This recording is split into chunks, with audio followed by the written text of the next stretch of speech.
with Retail Next, AFA Canada's webinar series. Our second episode in this series is featuring a number of retailers from our industry, where we're going to be addressing a number of topics related to the operations of retail. I know a lot of us are anticipating some announcement. I do feel that we should note that we are all expecting Doug Ford to make an announcement at 1. We are monitoring the situation very closely, and any relevant information will be relayed to you immediately. We're very hopeful for a positive announcement. Firstly, I'd like to thank everyone who partook in our last webinar. Thank you for joining us, and thank you for joining us again today. We're very excited to be able to come together as a unified community. I'd also really like to thank Michelle, who manages everything from the background and for the association, as well as the board members. The board members have been working tirelessly with the rebranding of AFA Canada and a number of different initiatives that we're launching for our industry, and to enable us to all hold hands through these times and be able to see our way through and navigate uncharted territory. And again, so with regards to the feedback that we received on our last session, we had just a little over 100 participants. And today we're well over the 200 mark. I believe that Michelle had confirmed the numbers at 2:59 before we got started.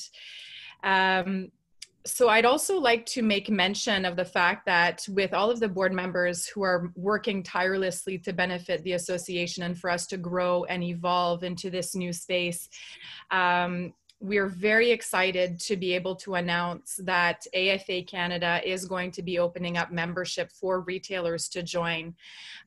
This is new in its 50-year history, and I think that it'll be great to form a unified community and pull together our resources and be able to work collectively in partnership. We are in the final stages also of finalizing our agreement with the Retail Council of Canada. At this point in time, it's just a matter of receiving the paperwork. All members of AFA Canada going forward will receive a membership to RCC that will also strongly benefit our association. The Retail Council.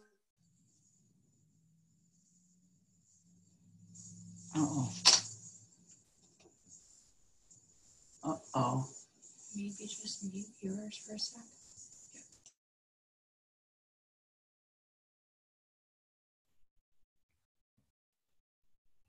Do you want to take over, Michael?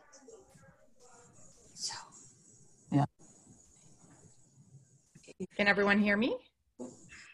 Okay, perfect. Thank you. Technical issues. I would also encourage everyone who's listening to check out our social media sites for the latest information. We're posting articles relevant to our industry, also sharing what some of our membership and retailers are doing at retail. So please check us out on Facebook as well as LinkedIn. This webinar is also being recorded, and to Peter's suggestion, thank you very much, we are going to be launching our own YouTube channel. So to anyone who will want to view the webinar after the fact, we will have it available for everyone to view, and the link will also be available on our website. Michael? Okay, thanks, Janelle. So just a brief recap. One of the biggest questions we're facing right now is when will retail reopen and what can we expect? Marty just sent through a note that said Doug Ford was actually going to be on at 1:30, so we'll wait and see what happens at that point. Regardless, there is a significant variance between the provinces, but there's also a lot of similarities. You know, for example, BC is never officially closed, while some of the other provinces, for example, Manitoba and Quebec, minus Montreal, reopened on the 4th of May. New Brunswick, May 8th. Alberta is opening today. And then Saskatchewan is at the end of the week. So we'll certainly have to see what Mr. Ford has to say as we move forward. Obviously, the rules and regulations are varying by province, but there are also a lot of similarities. Oh, Doug is sending some things through now, so we'll look at that in a moment. But we'll certainly update you as that information is available. but the rules and regulations as well can be found on the Retail Council of Canada website for those who are interested. It certainly isn't business as usual, but there is some light at the end of the tunnel.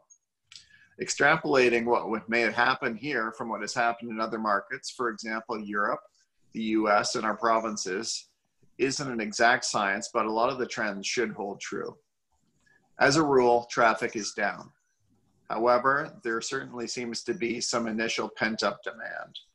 The results, though, are very mixed. For example, Germany, sales are ranging from 60 to 100% of last year. The Baltic states just reopened are showing 65 to 75% of last year's sale. And Scandinavia, who never actually closed, are sitting at 35% of last year. So the bigger the city, the more traffic seems to be down, and is thus the corresponding sales. So in large European markets, they're down 70% with traffic. Sales are off 50. The same can be said for medium cities, which are down 30%. And actually local retailers seem to be holding their own and having numbers that are similar to last year. So realistically, although our traffic may be down, it seems that the people who are coming are not shopping, they're buying. And this does bode well for us when we do reopen. In a webinar we watched yesterday, it showed that Zappos sales to be up 150% over the last several months. But online shoe sales are only 11% of the current market. So we are hopeful that this demand will translate to sales at retail once our brick and mortar gets opened up. Obviously, retailers have been forced to take a different approach as we move forward. Curbside sales have helped to ease the lack of traditional retail. And businesses who haven't had an e-com platform had quickly come online. People have used the disruption caused by COVID-19 as an opportunity to work on their business, not in it. These investments should help in the future. Now, as we move forward, a little housekeeping. Zoom does have a question or chat function at the bottom of your screen. Please feel free to answer any questions you may have.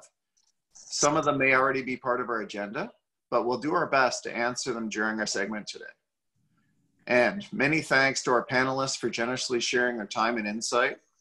We're all in this together and hope our viewers can utilize some of the materials we discussed today. So Carolyn, Sherry, Peter, thank you very much. Thank you, Michael. It goes without saying that even more so than ever before, the retailer and vendor relationship has definitely morphed into something very, that's grown with importance over the last few weeks. And going forward, I believe that there are multiple conversations that are being had. And I'm going to direct this question to Peter to start off with.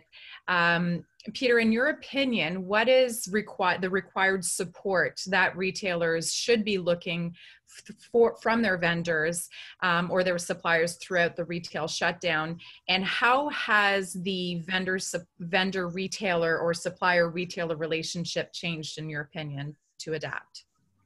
Well, I'm going to touch, I think, maybe a little bit more on the relationship side of things. I think most of us have already been, talking about discounts and, pack and hold or extended terms or some of the stuff that's kind of obvious.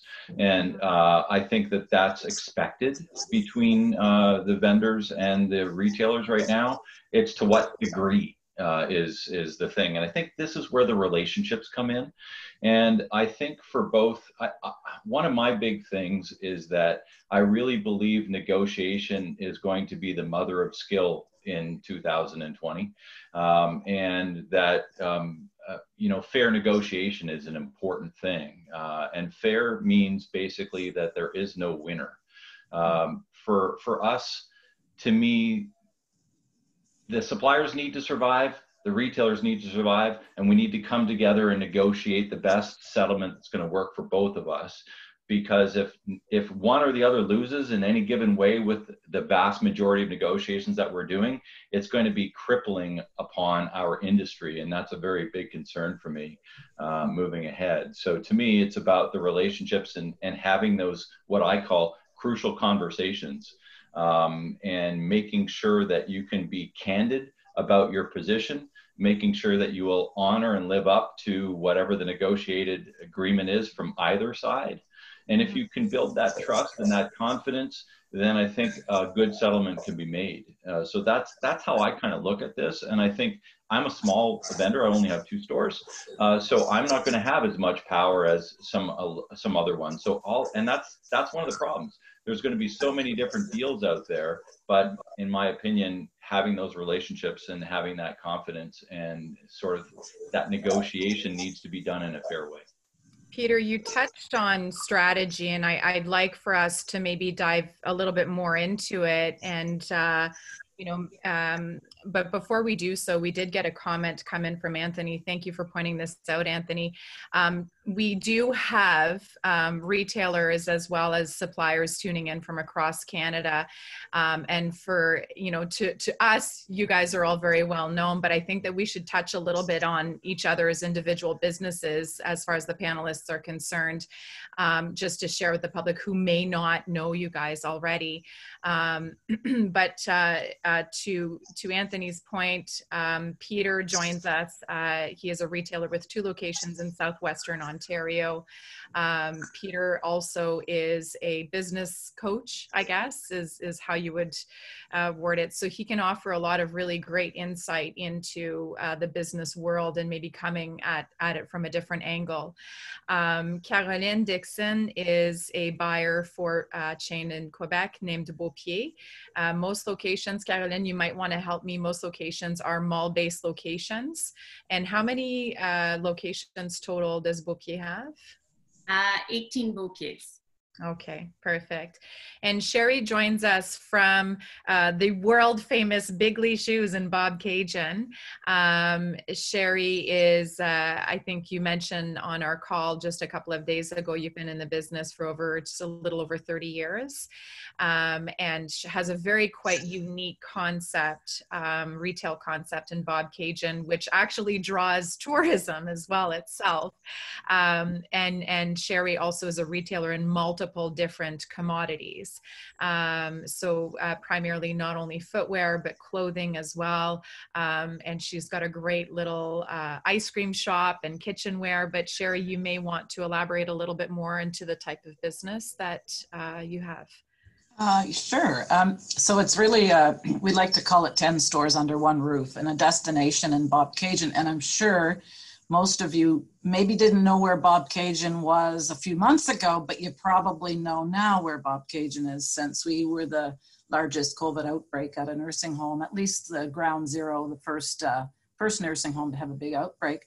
But our stores are all connected, interconnected, and we like to call it a unique shopping experience where they can come and there's a coffee bar. They can shop through our men's store, our ladies, our kitchen, which has home decor, and then go enjoy the famous Kawartha Dairy ice cream at our ice cream shop. So we're about 2 hours northeast of Toronto. Fantastic. Thank you. And to go back into Peter's response, you touched a little bit at the beginning of your response with regards to strategy. Maybe I'll look to Caroline, and feel free to add in as you want, with regards to planning strategy and also in partnership with your vendors. What do you foresee the necessary to get through spring, summer 2021, and also looking towards the future of the business? Many retailers have talked about there's often a concern with regards to discounting being needed to clear out through the inventory through a shortened period of time at retail, or pack and holds, of course, going into and holding it out to spring, summer 21. Well, to further highlight what Peter was saying, I think obviously the relationship with the most important brands or vendors in our stores has been optimal, mostly in identifying the most optimal inventory and looking at that on a case-by-case basis, and making sure that we don't discount necessarily something that may be invaluable for Q3 sales. Definitely looking at what's on the books coming in for fall, because that's right around the corner. As you mentioned, because we're in the malls, we have no opening date yet. So that's a little worrisome depending on our strategies, because obviously we had one strategy in place, but this is ever evolving on a weekly basis. So That's yet to be seen. Obviously, the relationship with our suppliers in being transparent, their intention, our intention, not hiding behind any kind of agreements is really key, I think, right now. I think we're all in this together, and you know, I think this is the only way through it. So we've been talking a lot with our vendors on a daily, weekly basis, and you know, it's not just financial. It's also psychological, because we're at this place where none of us have ever gone through this before. So, as I said, I think it's a work in progress. Thank you. Well, it's awesome to hear that everybody seems to have negotiation and good faith on their mind. So that's that is really great to hear. I think it's the only way forth, Mike. You know, it's the only way that we can carry on as an industry right now. One thing, if I may speak, well said, Caroline and Peter. But while we're on the vendor topic, and those are all things that we're all thinking about for sure. But one thing we found in this crisis is that we needed things like, from our suppliers, way better imagery. Product knowledge needs to be increased, and it needs to be accessible for our staff and our marketing people that are creating our websites. It was a fight for us. And if we don't sort of have that and can't get access to it, it will probably be the last product going up on our website. So I just wanted to make note of that. It's really crucial and very important to us. We do deal with a lot of clothing companies as well, and they're, you know, really behind the 8 ball with this. The shoe suppliers are fairly good, but there's still many that need better imagery for us. We take a lot of our own photos for our website, and that's okay, but it slows us down into getting the product, you know, each season up. So I just wanted to add that on this point with vendors. I think that's a great point. So we have to increase our digital assets, I guess, is what everybody's saying.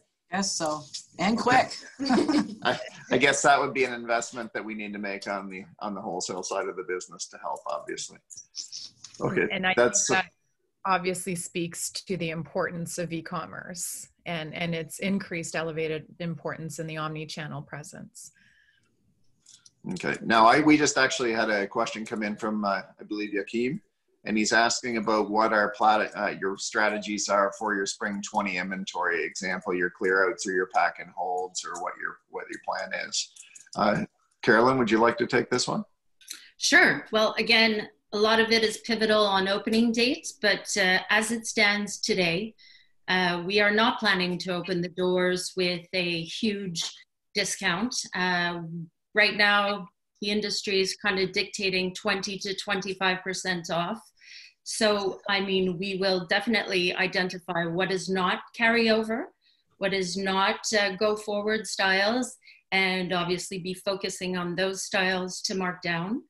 Whatever's relevant, I think we need to kind of put on a pedestal, you know, and not mark down. Yes, we want to make sales, but at the end of the day, we have gross margin to think about, we have staff to pay, we have rent to pay, and back orders, back inventory to pay. So all this being said, I think it's a losing solution if you right out of the gate start off at 40% off.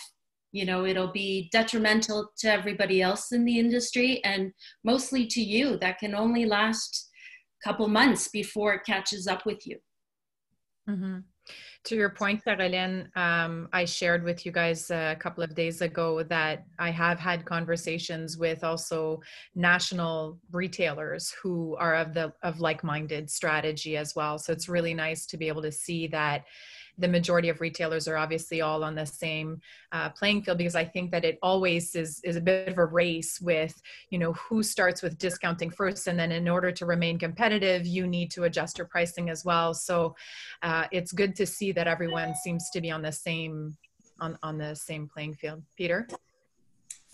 I just wanted to tag on to that a little bit with regards to the fact that over the last couple of months, even our customers that have never bought online before now have bought online.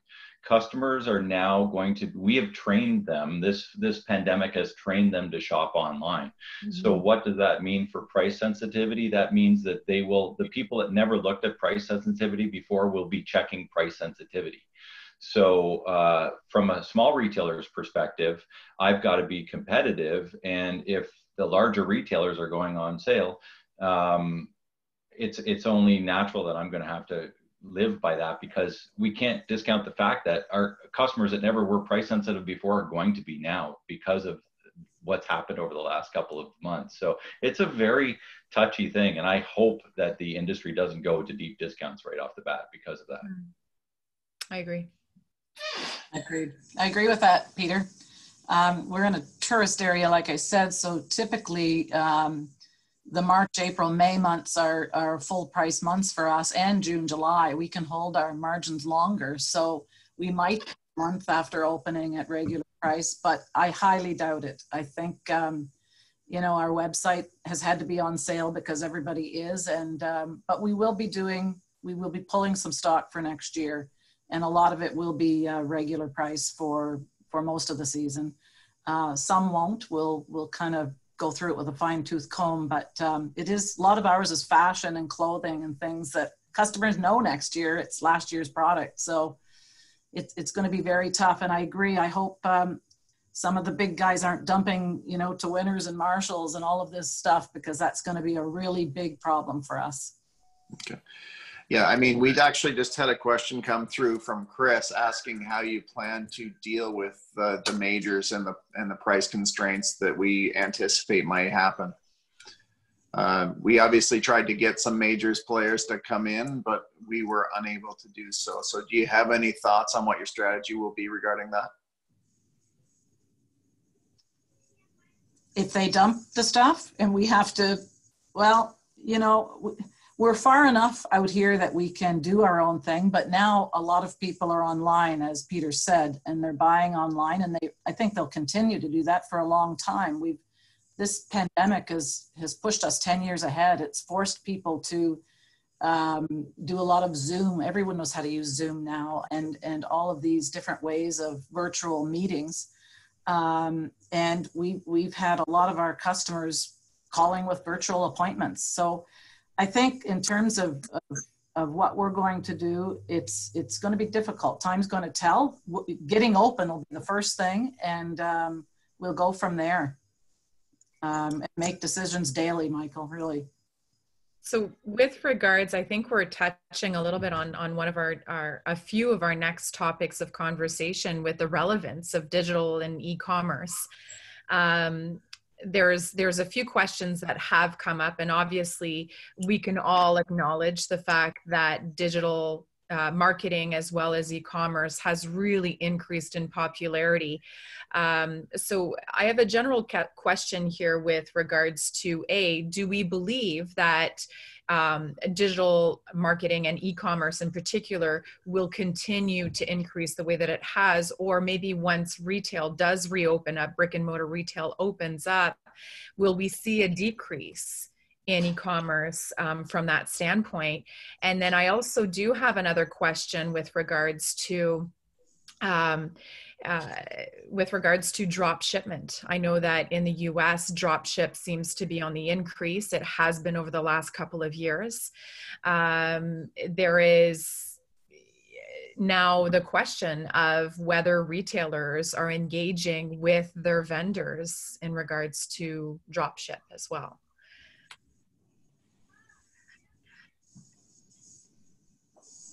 Anyone want to take that first? I know we've jumped around a little bit here, but I can comment on the relevance of e-commerce if you'd like. I mean, for us, it's throughout this COVID-19 pandemic, it's been pivotal in communicating with our customer and not losing touch with them. Obviously, we have an Instagram page and we have a Facebook page, and they target two completely separate customers. So, you know, it's been really important to be transparent throughout.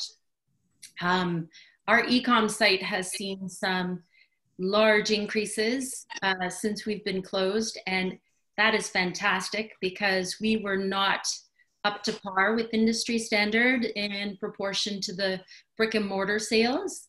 But at this point, we're seeing some very exciting figures coming out of e-com, and whether or not it diminishes, I think just purely by the fact that we've eliminated this reluctance from certain people to shop online, it'll be one of those amazing things to have as a tool. You know, it's a 24-hour open store that's got most of the collection online, and you know, this is the future, really.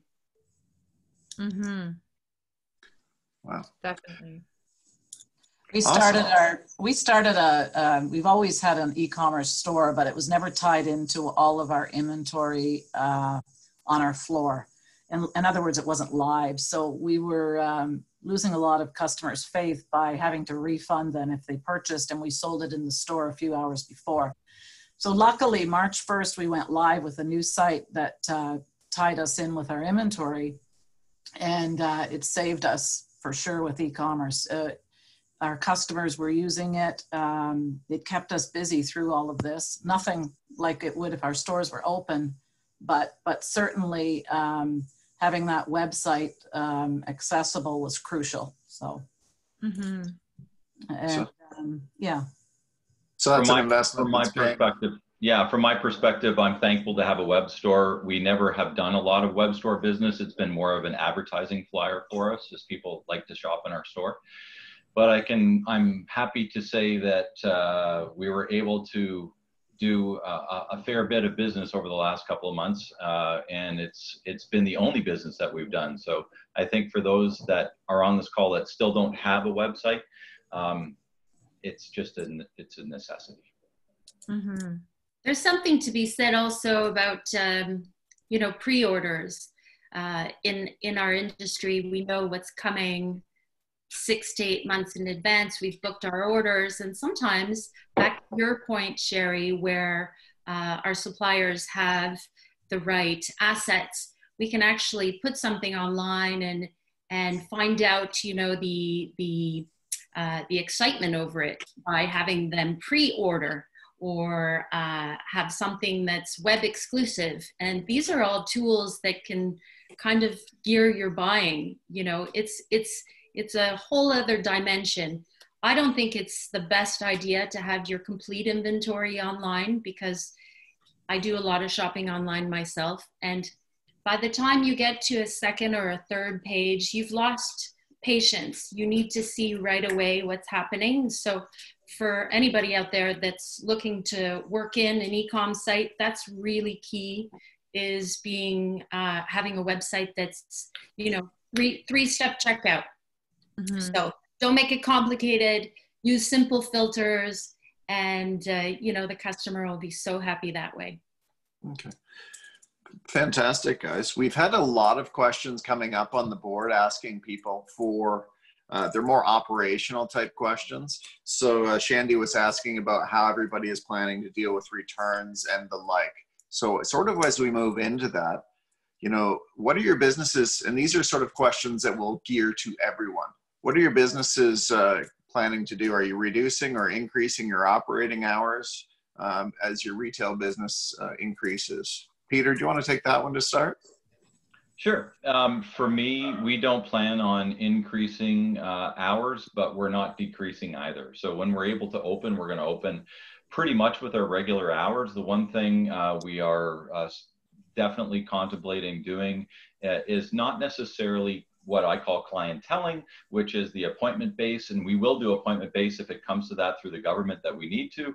But what I'm looking at doing is doing reduced occupancy hours, which is kind of like some of the stores out there are doing seniors hours or whatever. But I don't like labeling it as a senior hour, because there's lots of people who aren't seniors who are very conscious about that stuff, and they need to have access on a reduced occupancy as well.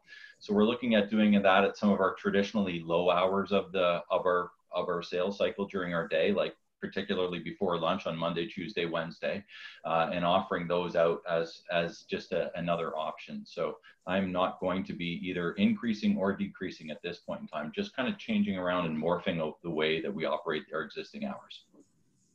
Mm-hmm. Okay. Sherry? Yeah, we are doing exactly the same thing. The hours will be the same. This time of year, we start, Wednesday to Saturday. Usually the 1st of June, hours are 9 a.m. to 9 p.m. I think we'll keep that only because it gives people a chance in the evening when it's slower, that people that are more afraid to come in or would like to come in when it's not as busy, they can come in the evening. But certainly our hours are going to be the same. We'll get into, I think there's a few questions coming up on the guidelines or what we're doing for all the social distancing. But we will certainly be following the government guidelines on how many people are going to be allowed in the store and how far apart and that type of thing. So. Yeah, I think that's excellent. I mean, Sherry, you do bring up a good point in moving into the guidelines and social distancing. I mean, having been to your store on the, a May 24th weekend, I understand that you are probably going to be more challenged than most. So why, do you want to give us a little insight on what you're planning? Well, first, very big thing that we did in our plans was to write a report on basically guidelines for opening Bigley's. And it's an 8-page report on what we're going to do. And the first thing we did with it, which I think was really important, was to send it to all of our staff. We have anywhere between 60 on board right now, but in the high summer, typically we would have 80.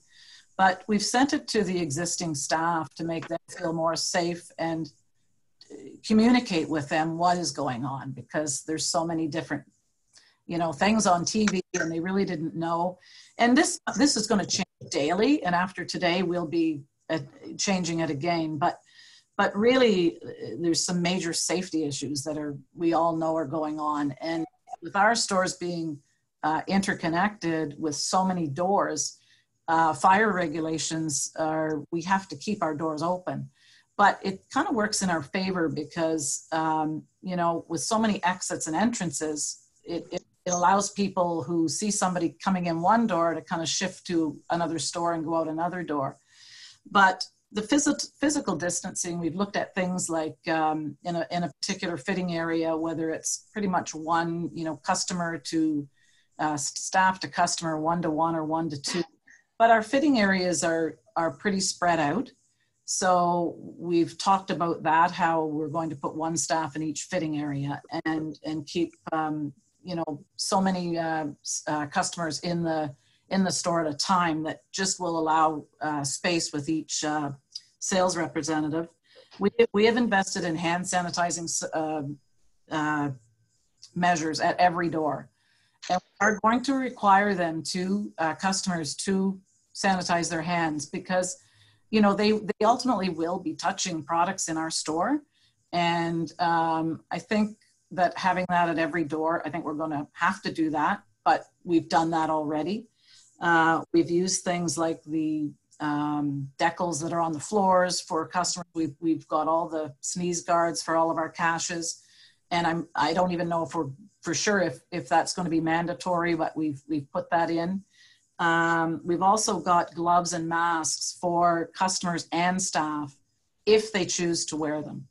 I'm not sure if they're going to be made to wear them yet. We'll hear today, I think, but certainly we will, opening Tuesday, retail stores. That's good news. I just saw it come up on the board. Yeah. So, Tuesday. So we have to wear masks. I'm not sure, but we've also bought some great cleaning products from a company, and I've spread it with a lot of shoe stores, but this for shoe stores is amazing. I'm going to put it up here. I should be getting royalties from this company, but it's an Eros. It's a 99.9% alcohol, and we're going to require our staff to spray things like phones, the pin pads, all of the electronics. And there's another product this company uses that you can spray on door handles. We're also going to be spraying it on fitting chairs and fitting stools and brannics quite periodically, actually. And we've been using it for the last 2 weeks, just in the stores with the staff that are here. And we're very happy with that. So those are some of the things we're doing. Okay. Well, this has become very relevant because we've had some of our viewers just phone in to us, and May 19th is when street locations will be starting to open with significant social distancing rules in place. So as we move forward on the operations side, then, you know, what are your plans to deal with people who try shoes on and don't buy them, or returns? Because this has been asked by, I think, 4 or 5 people thus far. Many people have brought that question forward, and I think that it's at top of mind for all retailers. Carolyn, we haven't heard from you in a while. All right, here I am. So much like Sherry, we've equipped all our stores with the fundamentals, the standalone hand sanitizer for every customer once coming in the store. We have a greeter. They'll make sure everybody's following our rules. We've also eliminated some tables in our concept so that there's just a regular traffic, a one-way traffic, so that we can further emphasize social distancing. When it comes to fitting people with shoes, we only sell shoes. So we've decided that we have a company that's giving us these kind of wet ones with the same product, I believe, Sherry, that's in your can, but on a wipe. So we will do it before they try on and after they try on, and visibly show them that we're doing that to make sure that everybody is confident that we're doing our part in keeping everybody safe. Fantastic, thank you.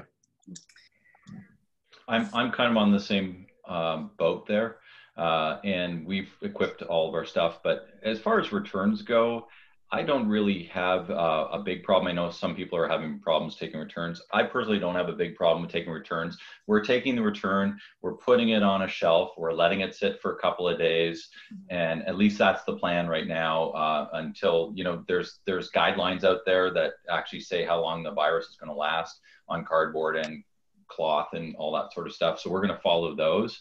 And if we need it quicker than that, then we'll take it off that shelf and sanitize it, kind of like Kelly Lynn was just saying, so that we're ready to roll for the customer that needs it. So when somebody tries it on, we're going to put it in a certain area, and it will stay there until it's you know, cleared basically by time. And if we need it earlier than that, then we'll go to the sanitization side of things. Yes, we had a note from Frank saying it was going to be a lot like bowling alleys, where people will be bringing their rentals in and doing a sanitize on them. So, okay, fantastic. That is very true. And with regards to... We lost Janelle there again, but I wanted to say one more thing before she comes back on. I really think that there's a certain amount of theater here. That we need to be showing to our customers that we are doing what's necessary. So that's giving them the comfort and the trust in that we are working. And I mean, to a certain degree, it has to be somewhat theatrical, to the point that they're absolutely seeing these things in front of their eyes in order for them to believe that we're doing what we are already doing in behind the scenes. I agree, Peter. I think in terms of clothing and dressing rooms, that's a whole other aspect from footwear. There could be some clothing retailers out there watching, and we've got 10 dressing rooms, ladies department, where we will be certainly splitting up, you know, different timelines when people are going in them, and all of the clothing right now will be put on a rack that's tried on, in kind of the same situation as the shoes. I understand steaming, you know, is very hot. That will disinfect anything, but who has the time to steam everything that somebody tries on? So we do have a certain area like the footwear where we're going to be putting the clothing, and then in the evening doing what we can to disinfect and putting it back out. So. We've gotten a lot of questions with regards to the product that Sherry will be expecting royalties for. So just so everyone know, we will be posting links on our social media pages, tagging the company per se if you're interested in getting that product. I'm sure Sherry will be glad to share that information with us so that we can share that with the rest of the industry. Sorry to put you on the spot, Sherry. No problem. And with regards to PPE, there's been a lot of different conversations with varying retailers, whether are you going to expect your staff to wear PPE? Are you expecting to monitor temperatures? Are you expecting even customers to wear PPE coming into your store? Looking outside, of the retail industry in general, I know that grocery store Longo's has implemented that everyone wear masks when they come in. Is this something that you guys foresee implementing in your own businesses? I think it's, sorry. No, go ahead, Caroline. Well, I think it's very difficult to implement the wearing of a mask if it's not government. You can't tell somebody wear a mask. That's like saying wear red shoes. I think we're going to see when stores reopen that people are not going to be in the same regular ambiance of wanting a emotional shopping experience. I think we might be dealing with some expedited shopping. So people are going to come in immunized to confront what they think is necessary. So we've put into place, obviously, we have visors I mean, they look crazy, but we have to. For our key staff, we have gloves and we're actually selling masks. I've bought masks, fashion masks, sized fashion masks. I think, you'd all be crazy not to buy them because everybody's going to be buying them. So we won't be giving out masks. We'll be selling them for the time being. But, we're giving some money back to the COVID research. So that's our little way to get around that. Very nice. We are going to have our cashiers wear gloves, obviously, but we are going to have a box of masks and gloves at each door here that are obviously, they're cheaper ones, but they're throwaways. And if a customer would like to have one, they can choose to have it, and in the same with the staff. Again, like you, Caroline, we've got some fashion masks because everybody's got on board with that. And we've brought those in for our staff if they choose to wear one. And there will be some for sale as well. But I did, a friend has opened a car dealer, many in Toronto, and they were allowed to, by appointment only, last week start. And I asked him how that went over because he had the box of gloves and the box of masks at the door. And he said everybody took the gloves, probably because they're getting in the car and sitting in it, but nobody took the masks. So I found that interesting. And most doing curbside for a month where they're coming to the door because of our e-commerce site. And probably 1 in every 10 have had a mask on. It's been surprising. So I don't know. And my staff, their response is we're not wearing one. We would rather not wear one. So we're leaving it up to them if they choose to wear it or not. We've been back and forth, as I think everybody is as well. And I think I've got them. I'm going to give them to our customers. As of yesterday's staff meeting that we did on Zoom, we're going to require it, but I'm still not sure whether we will or not. We certainly have the hand sanitizer, certainly have all that sort of stuff. But my biggest concern here is for my team. And this is what I said to them as well. In a fitting shoe store, we are going to be breaking the 2-meter rule with every person we fit. So if we are not wearing masks and they are not wearing masks together, then how does that work? So you can't physically be within 2 meters of somebody and actually not wear a mask. So unless we're going to stand back over here and tell them to fit themselves 6 feet away, then how could I not have a mask and how could they not have a mask? Well, I think the first week we open, we've sort of got tables beside every chair, and our intention is that the customers would help themselves with the shoes. even though, you know, the customer experience and the customer relationship here is fitting. That's what it is, Peter, like yours. So it's a difficult call. It really is. Really difficult call. And we may change what we're doing immediately, but we've kind of felt in the beginning, we're going to get the shoes for them and see how that process goes. And we may be wearing masks by the end of the week too. And maybe what it is if you want to be fit, then you need to wear the mask, and I need to wear the mask. Yeah, Exactly. yeah. That's the happy medium. Yeah, that's a good call. And if we place the shoes here, and you know, go ahead, try them on. If you need help. If you want us to get down and dirty, here's your glove, here's your mask. Let's go. Down and dirty, exactly. Okay. That is. Thank you, Peter.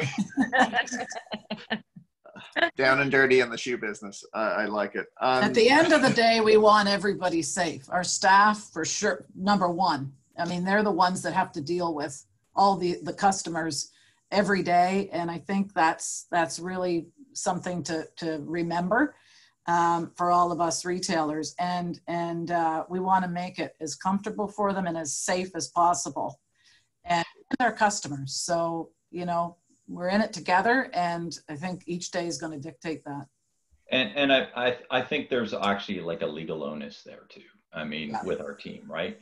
So there's not only do we treat them like family, but legally we have to protect them. That's right. And if you're crossing that barrier, you're not protecting them. Good point. Thank you. On the just on the safety, and there are some technical questions that are coming through on the webinar right now. People are asking about how long do items need to sit before the virus is neutralized. People are talking about fabrics. Does anybody have any concrete data on that out of our panelists? I'm sorry, can you repeat that? I was just reading somebody's. So people are asking about how long the virus lasts on cloths or leathers or you know. Yeah. I So think Caroline? 5 days. I've heard 5 days on clothing. Leather is less, apparently 2 days. So, I mean, I think it gets complicated when you've got mixed materials on certain products. And, you know, you should treat everything as though it's being sanitized. So at the end, you know, when you're restocking back on your floor, you should be sanitizing whether it's been there for 5 days or 24 hours. Okay, fantastic. Our hour is certainly zooming along on this Zoom webinar for sure. Are we comfortable with where we are with these questions right now? I think so, Michael. I think that we're answering questions. We were going to reserve a question and answer period at the end, but I think that we're answering questions as they come in. You know, we do encourage all of our participants, anyone who's tuning in, to ask any questions. And if you feel that your question has not been addressed so far, please go ahead and answer it. But I think that as we are moving along, questions are being addressed as we go. And also a lot of the topics were originally planned as part of our discussion as well. I'd like to maybe turn our focus towards our anticipation of now street front retail being reopened in most provinces. And Caroline, if I could get your thoughts on what you believe the consumer's expectation will be with regards to pricing for the remainder of the spring-summer 20 season, as well as going forward. You know, there's a lot of speculation. You know, is there pent-up demand? Is there going to be the need for, you know, further clearance? What are your thoughts on that? Well, I think, I don't know about other retailers, but for us, we've seen an enormous amount of people over the past 3 years coming in pre-sale season and saying, when are you going on sale? When are things, you know, becoming discounted? And that's just the industry that's dictated, you know, Mother's Day, Valentine's Day, all kinds of days, you know, happy days, secret sale, night sale, bay days, bay nights. I mean, it's, you know, they're bombarded by that. So of course, I think the customer is going to expect some very deep markdowns and some really great deals. And that's why, yeah, it might be interesting to identify some, you know, lost leaders amongst the collection that, you know, you've got to get rid of, or, you know, they're going to become invaluable or invalid in a couple of months. But definitely goes back to optimizing the inventory. I think it's impossible to do a store-wide sale. I think it'll be to everybody's detriment. And, you know, even before COVID, this has been the case, specifically in malls where, you know, you have clothing stores that scream, you know, up to 90% off, which is, you know, obviously not the store, the entire store. So you have to be, you know, a good marketer in marketing what's deep discount and making sure that the customer doesn't feel had or doesn't feel gypped by your environment versus your neighbors. Mm-hmm. Good point. I think that's really crucial. What the last part of what you just said there is that as retailers out there, now that more and more people are going to their phones and going to their web and checking stuff, people that never did before, this end of things about creating the trust with the customer that you have is more important than ever. And if you're sitting at a price of $120 and everybody else that they go to is at a price of $90, you've lost a chunk of trust that's taken you 10 years to build with that customer, because they feel as though whatever reason you're not with it because everybody else is here. So this is a real thing. I think that's going to become a bigger issue than we've noticed in the past. Well, with most people having websites, I think it's also, you know, in our best interest to look at who we consider our competition and see what price they're sitting at. Because obviously you want to be one step ahead, but obviously if a customer comes in with, like, I mean, in my case, definitely will price match. I mean, there's no question about it, but you know, just, I wouldn't want to be the one taking that deep markdown on something that we're going to rebuy in a month or 2 months. And this comes back to the wholesalers too, you know, and comes back to the brands. I mean, the brands can't be on sale when they're expecting the client, like, where does that come back? And if the brands are selling at 20% off and we're trying to get our margin, are you going to give us the 20% back? And that kind of goes back to that negotiation stuff we started with. And how do we keep track of that? And who's, you know? Carolyn, sorry. Go Sorry, ahead. Carolyn, just going back to your price matching, I do have a question. If somebody comes in, they say, you know, this is this price, will you match? Do you check to see if they actually had the inventory? Okay. We totally do. If they don't have the size, unfortunately, we don't match. Because, you know, that's it. Okay, perfect. Thank you for clarifying. We can't hear you, Janelle. Don't know. Okay. So in Burlington, Ontario, we do have problems with the internet. So we need to move into the outlying areas and we'll be fine. So as we're moving forward, we're getting close to the end of our call. So where do you see us going in the future with our spring 21 bookings? And are you planning to meet in person with your vendors or suppliers? What's the process looking like with that? Who'd like to start? Sherry's not muted. Oh, Carolyn, we have a hand. We need your mic on though. Well, I'm easy. I mean, I think everybody should comment on this, but I've started the buying process for spring 21, and we've had some meetings much the same as this, where product is being presented virtually. I think every supplier, vendor has been confronted with reacting very quickly to this kind of scenario, because showrooms are a problem. People moving around or taking a trip to get to places is a problem. Shows that are being canceled is a big problem. So that being said, I think the virtual line review has become everybody's mission. And now we're going to look at suppliers kind of stepping up the ante with technology and with conveying emotion and making sure that we get a real sense, us as buyers, of the product that we're seeing two-dimensionally.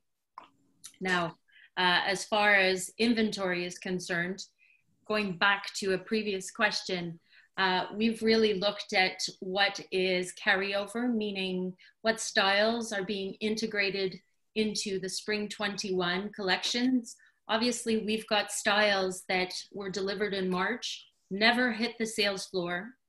And when we reopen, whenever that is, because most of our stores are in the greater Montreal area, which expands quite largely.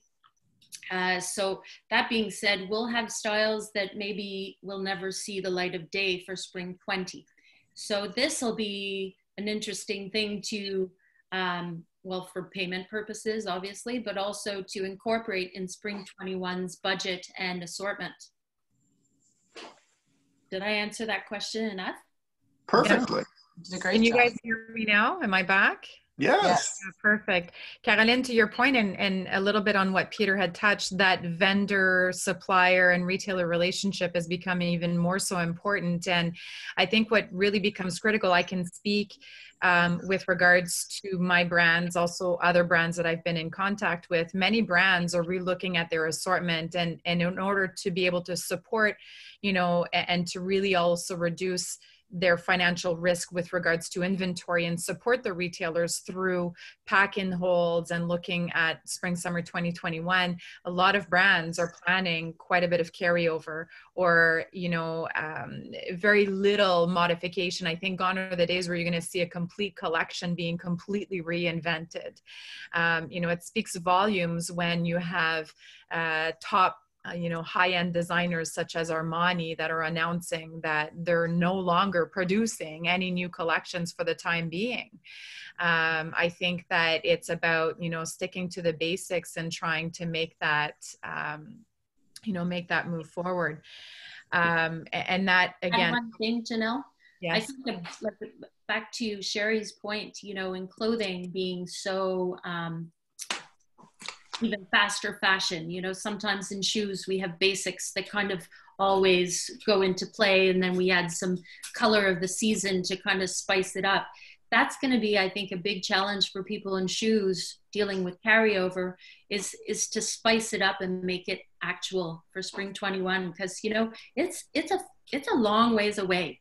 So, you know, I think the market will have time to pick up momentum and maybe not get back to what it once was, but come close to it anyway. And then by spring 21, I think we'll be well versed in how to deal with our customers, and customers will be well versed in how to go outside and not get, you know, the virus or be scared, and governments will be, you know, well versed on suggesting what we need to do to make everybody be as profitable as possible. So spring 21, what a challenge. Yeah, definitely. I think it's at the forefront of everyone's minds. I know that we're getting very close to our 1 hour mark. There is one question that I think a lot of retailers now, especially because, you know, we're now looking at reopening or being completely reopened for the most part across Canada with street front retail following Doug Ford's announcement for Ontario. One of the major challenges that I have encountered or had discussions with retailers is with regards to staffing. You know, I know myself, you know, literally 5 minutes before hopping onto the webinar, I was flipping grilled cheese in a pan for my kids, you know, with them being at home and no school and daycare. Some people are caring for elderly parents. So there's the concern of, you know, being near someone who's at risk. You know, how are you all planning to circumvent that? And do you foresee employees not wanting to come back to work? I can take that question. We've started a phase 1 this week of bringing about a dozen staff back. But as I said before, key was communication with the staff all along, and especially in the last week, letting them know what we're doing to make stores for them to come back to. We have had some hesitation from some, not many, but some. And With daycare, you know, if they can't get daycare, then we are going to, you know, all the different scenarios we'll be discussing with the different staff, and when they're ready to come back, they will come back, or when school starts or that sort of thing.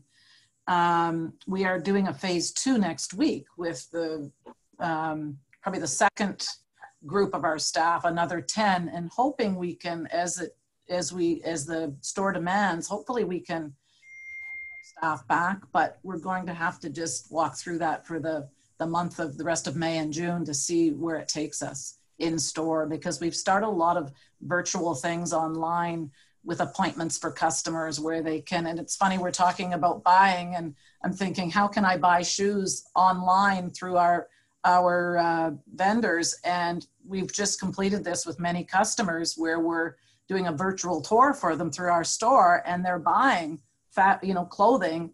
And we just had an email this morning that said, you know, we got our order and we love it. So I guess that is where things are going. But so we're going to be having certain staff look after those types of things. So, but other than that, we've most of our staff have been very compliant to come back, and we're looking forward to having them back. So. Okay. Fantastic. Janelle, there's been a lot of questions being presented about AFA and our next show. Do we want to address that at this time? Yeah, I can address that. Actually, we have a board meeting coming up this Friday, and we're going to be discussing the upcoming show. I know enough to say that, or I can say that no final decision has been made. We had tentatively secured September dates for what will now be known as the AFA Expo, or formerly known as the Toronto Shoe Show. Whether or not government regulations will allow gatherings in those type of settings will be one thing that will dictate whether we're going to be able to put on the show. But we are planning to make a decision following Friday's board meeting, and we will be making an announcement to the rest of the industry. I know it's very uncertain. I think, you know, things change or seem to change on a day-to-day basis. So we really wanted to take a position and a stance in really acknowledging what was going on, but not needlessly asking exhibitors to register and spend money amidst all the uncertainty that was surrounding us at that time. So an announcement will be made once a decision is finalized, which we're expecting to do next week. I want to thank every single one of our panelists today. Thank you so much for taking time out of your day. I know that I surely appreciated the exchange of information, and I'm sure that the rest of the industry definitely has. We will have a recording of the webinar up on our website, as well as our YouTube channel. YouTube channel is going to be launched very shortly. We're really having to reinvent ourselves in very, very quick time. I think all of us in our businesses and pivot, and that's no different for AFA Canada as well. So we're really proud to be able to be of service to the industry, and we're looking forward to opening up our membership to retailers, as well as our partnership with RCC. So thanks again for tuning in, and thank you to our panelists for participating. You're welcome. Thank you, everyone. Be safe. Well, everyone. Bye.